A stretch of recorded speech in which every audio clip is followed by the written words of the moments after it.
ஏறக்குறைய 2 மாதங்களுக்கு பிறகு சென்னையில் உங்களை எல்லாம் நான் சந்திக்கிறேன். இன்று மிக மிக முக்கியமான ஒரு விஷயம் குறித்து புதிய தமிழகம் கட்சியினுடைய நிலைப்பாட்டை தெளிவுபடுத்துவதற்காக இங்கே நான் பத்திரிகையாளர் சந்திப்பை ஏற்பாடு செய்திருக்கிறேன். புதிய தமிழகம் கட்சியின் சார்பாக நாங்கள் தொடர்ந்து தமிழ்நாட்டில் பூரண மதுவிலக்கை அமல்படுத்த வேண்டும் என்று நாங்கள் போராடி வருவதை பத்திரிகையாளர்கள் அறிவீர்கள். 2023ஆம் ஆண்டே டாஸ்மாக் குடியின் பிடியிலிருந்து தமிழகத்தை மீட்போம், மதுவில்லா புதிய தமிழகம் படைப்போம் என்று இங்கே தான் முதல்ல நான் ரிஜித் ஆளுநர் மாளிகை நோக்கி பேர் நடத்தினோம். அதுக்கு பிறகு எண்ணற்ற போராட்டங்களை நடத்தியிருக்கிறோம். எனவே மதுவுக்கு எதிரான போராட்டம் என்பது எந்த ஒரு தனி நபருக்கோ எந்த ஒரு கட்சிக்கோ எந்த ஒரு சமுதாயத்துக்கு எதிரானது அல்ல. தமிழக மக்கள் இந்த மதுவுக்கு மிகப்பெரிய அளவுக்கு அடிமையாகி பாதிப்புக்கு ஆளாகி இருப்பதை நாங்கள் உணர்ந்து அதை புதிய தமிழகம் கட்சி துவங்கப்பட்ட காலத்திலிருந்து இது ஒரு மிக முக்கியமான கொள்கையாக நாங்கள் பரப்புரை செய்து வருகிறோம். புதிய தமிழகம் கட்சி 1997 அதிகாரபூர்வமாக துவக்கப்பட்டது. அதற்கு முன்பாக தேவேந்திரகுல வேளாளர் கூட்டமைப்பு தான் இருந்தது. அப்பொழுதே கிராமந்தோறும் நாங்கள் செல்லுகின்ற பொழுது தென் மாவட்டங்கள், குறிப்பாக எங்களுடைய அரசியல் தளம் அதிகமாக தென் தமிழகத்தில் இருந்தது. அப்பொழுது நீங்கள் எல்லாம் மிகவும் இளம் வயதிலே இருக்கக்கூடியவர்கள், எல்லோருமே 2000க்கு பிறகு தான் பெரும்பாலானவர்கள் பிறந்திருப்பீர்கள். நாங்கள் 92, 93 காலகட்டங்களில் தென் தமிழகத்தில் பிரச்சாரம் செய்கின்ற பொழுது அப்பொழுது இருந்த நிலைமை என்று சொன்னால், கிராமந்தோறும் சாராயம் காய்ச்சக்கூடியது அது ஒரு மிகப்பெரிய குடிசை தொழில் போல் நடைபெற்று கொண்டிருந்தது. அதனால் மிகப்பெரிய அளவுக்கு பாதிப்புகள், சண்டைகள், சச்சரவுகள், சாதி மோதல்கள் அதுக்கே காரணமாக இருந்தது. அதனால் நாங்கள் மக்களிடத்திலே விழிப்புணர்வு, அதாவது போகின்ற பொழுது அரசியல் ஒரு பக்கம் இருந்தாலும் கூட அவர்களை திருத்துவது, நல்வழிப்படுத்துவது அப்படிங்கிறது எங்களுக்கு பிரதானமாக ஒரு பணியாகவே நாங்கள் அது கொள்கையாகவே மதுவில்லாத தமிழகங்கிறது எங்களுடைய மிக முக்கியமான கொள்கை. எனவே புதிய தமிழகம் கட்சியை பொறுத்த மட்டிலும் தமிழகத்தில் ஒரு அரசியல் கட்சியாக செயல்பட்டு தேர்தலில் போட்டியிடுவது என்பது ஒன்றாக இருந்தாலும் கூட தமிழ் சமுதாயத்தை திருத்துவதையும் ஒரு மிக முக்கியமான கொள்கையாக கொண்டு தான் செயல்படுகிறோம். அந்த வகையில்தான் நாம் தமிழர் கட்சி என்னுடைய சீமான் அவர்கள் கடந்த வாரத்தில் கள் ஒரு உணவு, அது எங்களுடைய உரிமை என்ற ஒரு முழக்கத்தோடு தூத்துக்குடி மாவட்டம் திருச்செந்தூர் அருகே இருக்கக்கூடிய பெரியதாழை என்ற கிராமத்தில் அவரே பனையேறி கல் இறக்குகின்ற ஒரு போராட்டத்தை அறிவித்து இருந்தார். இந்த செய்தி எங்களுக்கு தெரிந்த உடனேயே நாங்கள் உடனடியாக நான் கள் உணவல்ல, அது ஒரு விஷம் என்று என்னுடைய முகநூலில் பதிவு செய்ததோடு தமிழ்நாட்டில் கூடிய அனைத்து மாவட்டங்களிலும் புதிய தமிழகம் கட்சியின் சார்பாக இந்த மாதிரி கள் உணவு என்ற ஒரு தவறான பிரச்சாரத்தை ஒரு இயக்கம் மேற்கொள்ளுகிறது. அது உணவு அல்ல, அது ஒரு மது. மேலும் எப்பொழுது டாஸ்மாக், அதாவது IMFL, இந்தியன் மேடு ஃபாரின் லிக்கர் என்று தமிழ்நாடு அரசால் அது கொண்டு வரப்பட்டதோ அப்பொழுதே பனை மற்றும் தென்னை மரங்களிலிருந்து கல் இறக்குவதற்கும் அதே போல் சாராயம், நாட்டு சாராயம் காய்ச்சுவதற்கும் முற்றாக தடை செய்யப்பட்டிருக்கிறது. எனவே ஏற்கனவே கல் இறக்குவதற்கு தடை செய்யப்பட்டிருக்கக்கூடிய வேளையில் திடீரென்று தமிழகத்தில் இருக்கக்கூடிய அனைத்து அரசியல் கட்சிகளுமே, பெரும்பாலான அரசியல் இன்றைக்கி இருக்கக்கூடிய ஆட்சிக்கூடிய திராவிட முன்னேற்றக் கழகத்தினுடைய தலைவர் தமிழ்நாட்டுடைய முதலமைச்சராக கூடிய ஸ்டாலின் அவர்களே 2011-12 நாங்கள் எல்லாம் ஒன்று சேர்ந்தே தமிழ்நாட்டில் பூரண மதுவிலக்காக போராடி இருக்கிறோம். சசி பெருமாள் நாகர்கோவில் சென்று இபி டவரில் ஏறி அவர் டெலிஃபோன் டவரில் ஏறி உன்னை உயிரை மாய்த்து கொண்டார். அப்படி தான் தமிழ்நாட்டில் எல்லா அரசியல் கட்சிகளுமே பூரண மதுவிலக்கைத்தான் வலியுறுத்தி இருக்கிறார்கள். எல்லாரும் தமிழ்நாட்டில் மது வேண்டும் என்று எந்த அரசியல் கட்சியுமே சொன்ன ஒரு அரசியல் கட்சி கூட கிடையாது. அப்படி இருக்கிற போது திடீரென்று இப்போது 2026 சட்டமன்ற தேர்தல் வருது. எல்லாரும் அழுத்தம் கொடுத்து எப்படியாவது 2026 பூரண மதுவிலக்கை அமல்படுத்துவோம் என்று எல்லா அரசியல் கட்சிகளும் சொல்ல வைக்க வேண்டும் என்பது தான் எல்லோருடைய நோக்கம். இந்த நேரத்தில் நேர்மாறாக மதுவிலக்கு நேர்மாறாக கள் இறக்கும் போராட்டத்தை அறிவித்து தானே மரம் ஏறி கள் அருந்துவேன் என்று அறிவித்து இருந்தார். நாங்கள் மனு கொடுத்தோம் காவல்துறை அதிகாரத்தில். ஏற்கனவே கள் இறக்குவதற்கு தடை இருக்கிறது, எனவே அதை தடுத்து நிறுத்த வேண்டும் என்று நாங்கள் வலியுறுத்தியிருந்தோம். ஆனால் தூத்துக்குடி மாவட்ட காவல்துறை அதுபோன்ற ஒரு சட்டவிரோதமான பொதுவெளியில் அது இந்த அரசாங்கமே தடுத்து நிறுத்தியிருக்கக்கூடிய அந்த கள் இறக்கும் போராட்டத்தை வேடிக்கை பார்த்து அவர் மட்டும் குடிக்காமல் மற்றவர்களுக்கும் குடிக்க கொடுத்தார். இதெல்லாம் எதை சுட்டிக்காட்ட விரும்புகிறது என்பதுதான் மிக முக்கியமான கேள்வி. முதல்ல இந்த கள் உணவு அல்லங்க. உணவுக்கு சில வரைமுறை இருக்குது. எல்லாவற்றையும் உணவாக எடுத்துக்கொள்ள இயலாது. மிருகங்களும் கூட புலியை பசித்தாலும் கூட புல்லை தின்பது கிடையாது. ஆடு பசித்தாலும் இன்னொரு ஆட்டையோ மாட்டையோ கடித்து தின்னாது. எல்லாம் ஒரு இலக்கணம் இருக்குது. கள்ள குறித்து தமிழ் இலக்கியங்கள் இவர் என்ன இந்த தமிழ் தேசியம் பேசுகிறாரோ அந்த தமிழ் தேசியத்தினுடைய அடிப்படையாக இருக்கக்கூடிய நூல்கள் திருக்குறள் மற்றும் சிலப்பதிகாரங்களில் தெளிவாக அந்த ஆரம்பமே கள் உண்ணாமையை வலியுறுத்தி எல்லோரும் பாடியிருக்கிறார்கள், எல்லோரும் சொல்லியிருக்கிறார்கள். திருக்குறளில் கள் உண்ணாமைக்கு 10 திருக்குறள் போட்டு இருக்குது. ஒன்றில் ஒரு அதிகாரத்தையே ஒதுக்கிக்கிறார். அதில் என்னெல்லாம் சொல்லியிருக்குது? கல்லாசை கொண்டவர்கள் எக்காலத்திலும் பிறரால் மதிக்கப்பட மாட்டார்கள், உள்ள பெருமையும் இழந்து விடுவார்கள். நம்பர் 1. 2, ஆகினால் கல்லை குடிக்க வேண்டா, அறிவு ஒழுக்கங்களால் சிறந்த மேன்மக்களால் மதிக்கப்படுவதை வேண்டாதவர்கள் குடித்தால் குடிக்கட்டும். ஏனெனில் குடித்து வெறித்தவனை அவனை பெற்றெடுத்த தாய் பார்த்தாலும் வெறுப்பாள் என்றால் ஒழுக்கத்தையே விரும்பும் நல்லவர்கள் பார்த்தால் எப்படி இருக்கும்? கள்ளை குடிப்பது என்ற மிகவும் விரும்பத்தகாத பெருங்குற்றத்தை செய்தவர்களை நாணம் என்ற அழகான பெண் தன் முகமெடுத்து கூட பார்க்காமல் அவர்கள் இருவரும் இடத்தை விட்டு போய்விடுவாள். அப்படி நாணமற்று போகும்படி செய்துவிடுகிற கல்லை விலை கொடுத்து வாங்குவது, பணத்தை கொடுத்து மெய்மறதியை வாங்கிக் கொள்வது நல்லது கெட்டது தெரியாத மடத்தனம்தான். அதனால் மெய்மறந்த நிலையுள்ளவர்கள் யாரானாலும் செத்த பிணத்துக்கே சமானம். அதனால் கல்லுண்டு மெய்மறதி அடைகிறவர்கள் கல்லை உண்ணுந்தோறும் பிணமாகி விடுகிற விஷத்தை உண்பர்களே ஆவார்கள். நான் கல் விஷம்னு சொன்னது திருக்குறள் சொல்லியிருக்கக்கூடிய இந்த வார்த்தை தான் பயன்படுத்துகிறேன். அடுத்தது, கல்லை குடித்து நிதானமிழந்து கண் சுழலுகின்ற குடியர்கள் திறந்ததும் வீட்டுக்குள் குடித்தாலும் வீதிக்கு ஊருக்குள் பிற நகைக்கு மானம் கெடுவார்கள். போதையினால் தெரியாமற் செய்துவிட்டேன் என்று பின்னால் சொல்ல செய்கிற குடிப்பழக்கத்தை விட்டொழிக்க வேண்டும். மனத்தில் மறைத்து வைத்திருக்கிற இரகசியங்களும் அதை போலவே போதையில் வெளியாகிவிடும்.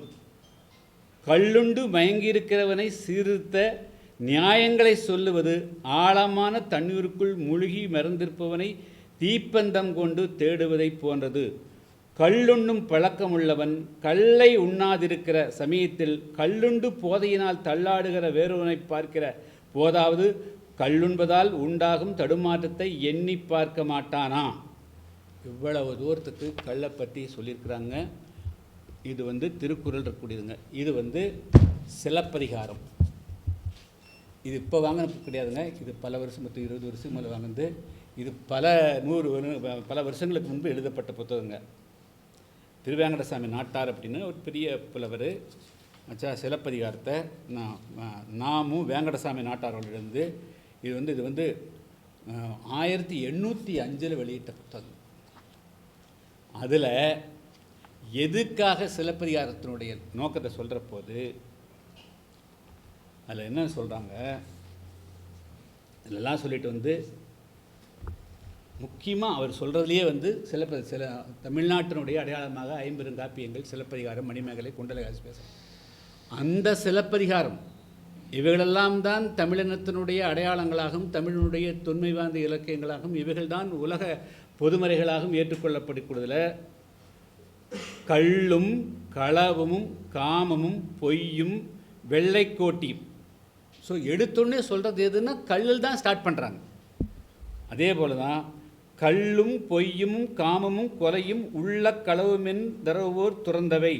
நல்லவங்க வந்து யாருன்னா கல்லை துறந்த எடுத்தோடனே ஸ்டார்ட் பண்ணுறதே வந்து கல்லை துறக்கணும் அப்படிங்கிறது தான். அதுக்கு பிறகு இளமையும் நில்லா, யாக்கையும் நில்லா, வலுவிய வான்பெரும் செல்வம் நில்லா அப்படின்னு சொல்லிட்டு இதை பற்றி இந்த கருத்துக்கள் சொல்கிற போது கல், களவு, காமம், கொலை இந்த 4 விஷயத்தில் சொல்லுகின்ற போது கல்லைத்தான் முதல்ல வந்து ஒதுக்க வேண்டும் என்பது சிலப்பதிகாரத்தினுடைய மிக முக்கியமான அம்சம். எனவே வந்து தமிழ்நாட்டு மக்களை நல்வழிப்படுத்துவதற்காகத்தான் வந்து பல இலக்கியங்கள் தோன்றியிருக்கின்ற முன்னோர்கள் சொல்லியிருக்கிறார். இதையெல்லாம் உள்வாங்கிக் கொண்டு தான் வந்து தமிழ்நாட்டில் வந்து பூரண மது விலக்கு, அது கள்ளோ சாராயமோ பீரோ பிராந்தியோ அல்லது போதை வஸ்துக்கள் கஞ்சாவோ எதுவாக இருந்தாலும் தமிழ் சமூகத்தை கெடுக்கக்கூடாது, அதுக்கு எதிராகத்தான் வந்து நாங்கள் மக்கள் இயக்கம் நடத்தி வருகிறோம். அதை விட இந்த கள்ளை குறித்து வந்து மிக முக்கியமான இன்னொரு அம்சம் 1971ஆம் ஆண்டு எத்தனை வருஷம் ஆச்சுன்னு பார்த்தேன். முன்னையாளி 1971 1971 30 20 40 வயசுக்கு முதல் முறையாக அன்று தமிழ்நாட்டில் ஏறக்குறைய 37 வருஷத்துக்கு பிறகு வந்து 1937 71 மீண்டும் வந்து வருது. இந்த கல் வந்து அப்போ வந்து முதல்ல கொண்டு வந்தோடனே சாராயத்தலைவருக்கு முதல்ல கழுத்துக்கடையை திறக்கிறாங்க. எந்த ஒரு வந்து மலிவான பொருளாக இருந்தாலும் அது வந்து சாதாரண ஏழை எளிய மக்களிடத்தில் வந்து போய் சேர்ந்துருங்க. எனக்கு கோயம்புத்தூர் மாவட்டங்கிறது உங்களுக்கு தெரியும்.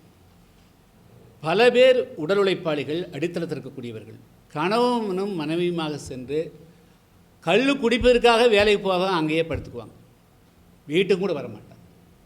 இப்படி நாள் கணக்கில் மாதக்கணக்கில் வந்து மயக்கம் உண்டு கிடந்து அவங்களுடைய உடல்நிலை கெட்டு குடும்பங்கள் நாசமாகி போனதை கண்கூட கண்டவன் நான். அது மட்டுமல்ல, இன்றைக்கி இருக்கக்கூடிய இந்த தலித்து அப்படிங்கிற கம்யூனிட்டி இருக்கக்கூடிய தேவேந்திரர்களோட ஆதிராடு இந்த கம்யூனிட்டிலாம் வந்து தங்களுடைய சொந்த நிலங்களை கல்லுக்கும் எள்ளுருண்டைக்கும் தான் இழந்திருக்கிறார்.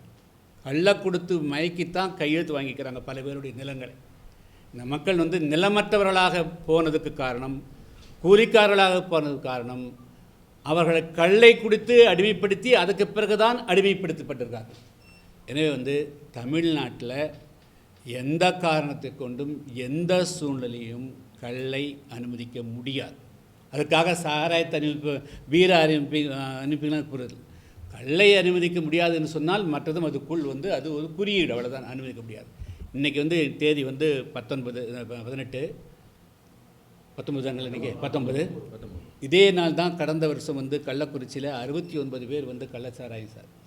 அது ஏன் சொல்ல வரேன்னா, அரசாங்கத்தில் மது கொடுக்குறாங்க, அது 160 ரூபா அப்படிங்காக 10 ரூபாய் பாக்கெட்டில் கொடுத்தோடனே வந்து மலிவு அப்படிங்காக வாங்கி குடித்தாங்க. அதுதானே நடந்தது.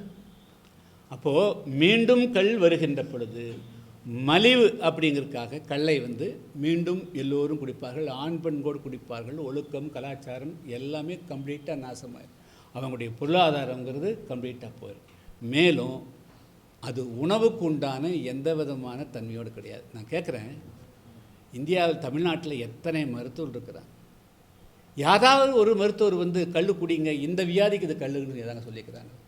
ஒரு நல்லாச்சாமியும் ஒரு பொல்லாச்சாமியும் பேசுகிறத வச்சுட்டு ஒரு அரசியல் கட்சி நடத்த ஒரு தலைவர் வந்து தமிழ்நாட்டில் கல் உணவுன்னு சொல்கிறது எந்த விதத்தில் நியாயம்?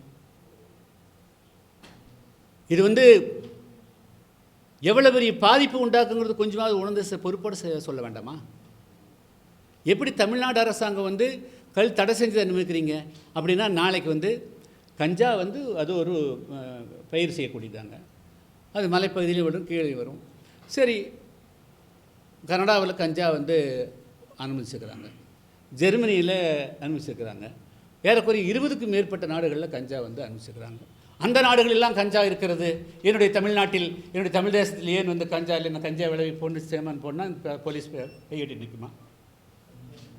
கையிட்டு நிற்பாங்களா? சரி, பல பேர் வந்து குடிசத்தில் சாராயம் காய்ச்சிட்டு இருந்தாங்க, இன்றைக்கி அவர்களெல்லாம் வேலை இல்லாமல் இருக்கிறார்கள்.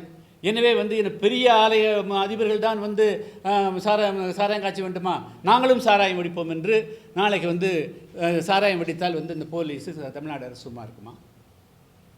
முதல்ல கடந்த 15ஆம் தேதி பெரிய தாளையில் சீமான் வெட்ட வெளியில் பனைமரத்தில் ஏறி கல் இறக்குந்தாக அவர் சொல்கிறார். கல் அது வந்து அதுக்கு வந்து முதல்ல வழக்கு போடணும், அவரை கைது செய்யணும்.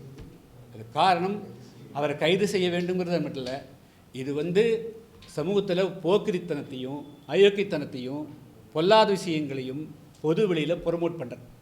தனக்கு 4 ஃபாலோயர் இருப்பான் அப்படிங்கிறதுக்காக திடீர்னு இது வந்து அர்ப்பனுக்கு வாழ்வு வந்தால் அர்த்தராத்தை கொடை பிடிப்பாங்கிற மாதிரி 4% ஓட்டு வந்த உடனே தலைகளாக குறிக்கக்கூடாது.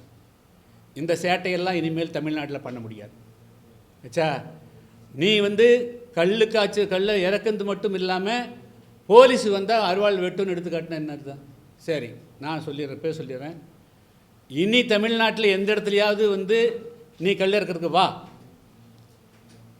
நீ ஒரு அருவாள் வந்துக்கிற, ஊருக்கு 100 அருவாளோடு வர்றதுக்கு ரெடி இருக்கிற, பானையை உடைக்கிறது ரெடியாக்குறாங்க.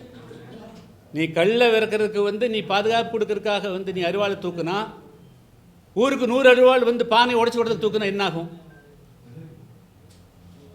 அதனால் வந்து போலீஸ் வந்து இது ஏன் இதில் வந்து நீங்கள் வந்து இரட்டை நிலைப்பாட்டை எடுக்கிறீங்க அப்படிங்க தெரிஞ்சுக்க விரும்புகிறேன். தொடர்ந்து தமிழ்நாட்டில் மதுவிலக்கு அமல்படுத்த வேண்டும் என்பது ஒட்டுமொத்த மக்களுடைய கோரிக்கை இல்லையா? இன்றைக்கி வந்து பெண்கள் எல்லா கிராமங்களையும் ஓட்டு கேட்கிற போது ஐயா எப்படியாவது டாஸ்மார்க் மூடுதான் சொல்கிறாங்க. நீ டாஸ்மார்க்கை மூடணும்னு சொல்கிற போது உன்னை கள்ளுக்கடையை ஒன்று திறந்து விட்டா இதுக்கு விடிவுகாலம் எப்போ வருது? அப்போ இந்த மக்களை நிரந்தரமாக கள்ளை குடித்து அவர்களை மயக்கி அவர்களை அடிமைப்படுத்தி கொள்ள வேண்டும் என்பதுதான் இவருடைய நோக்கமாக இருக்குதா? இதுக்கெல்லாம் நாங்கள் வந்து ஒரு காலத்திலும் நாங்கள் அனுமதிக்க மாட்டோம். சீமான் வந்து தன்னை திருத்திக்கணும், இல்லைன்னா திருத்தக்கூடிய சூழ்நிலைகள் வரும், அவ்வளோதான் சொல்லுவோம். திருத்தப்படுவார். இனி தமிழ்நாட்டில் இந்த மாதிரி எங்கேயாவது வந்து பண்ணிப்பாங்க. அவர் சவால் இருந்ததுன்னா நான் இந்த மரத்தில் ஏறேன்னு சொல்லி ஏறிட்டோம், அப்புறம் நாங்கள் பார்த்துக்கிறோம். அன்றைக்கி தான் இருக்குது.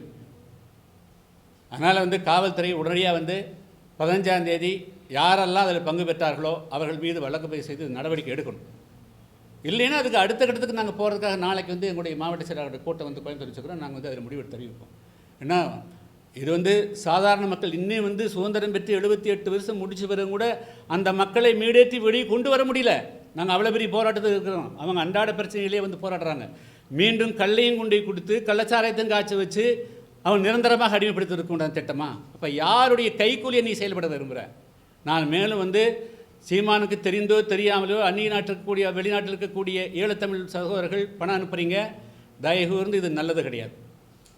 உங்களுடைய பணத்தால் தான், அதை வச்சுட்டு தான் சீமான் வந்து அரசியல் நடத்துகிறாரு, அதை வச்சு தான் தமிழ்நாட்டு மக்களுக்கு எதிராக பண்ணுறாரு. தமிழ் தேசியம் பேசிட்டு அவர் வந்து கழு தேசியமும் சாராய தேசியத்தை வந்து உருவாக்குறதுக்கு வந்து செய்கிறாரு. அதனால் ஈழத்தமிழ் சொந்தங்கள், நீங்கள் கஷ்டப்படுகின்ற பொழுது உங்களுக்காக நாங்கள் கை கொடுத்தவர்கள். நாங்கள் 1975 உங்களுடைய இயக்கம் உருவான காலகட்டத்திலிருந்து உங்களோடு பயணிக்கக்கூடியவர்கள் நாங்கள். அதனால் இது போன்ற போலியானவர்கள், பித்தலாட்டக்காரர்களுக்கு வந்து உங்களுடைய பணம் வந்து தவறாக பயன்படுத்தக்கூடாது. தமிழ்நாட்டு மக்களை வந்து மீண்டும் மயக்குவதற்கு, அவருடைய உணர்வுகளை மழுங்கெடுப்பதற்கு பயன்படுத்தக்கூடாது அப்படிங்கிறது என்னுடைய வேண்டுகோள். அதனால் தமிழ்நாடு அரசு உடனடியாக வந்து 15ஆம் தேதி கல் இருக்கிறது மிகப்பெரிய குற்றம், தடையை மீறிந்து பெரிய குற்றம். நீங்கள் உடனடியாக வந்து வழக்கு பதிவு செய்யணும், கைது செய்யணும். நாங்கள் வந்து நாளைக்கு மாவட்ட செயலர் கூட்டம் நடத்துகிறோம். அடுத்த கட்ட போராட்டம் குறித்து நாங்கள் அறிவிப்போம்.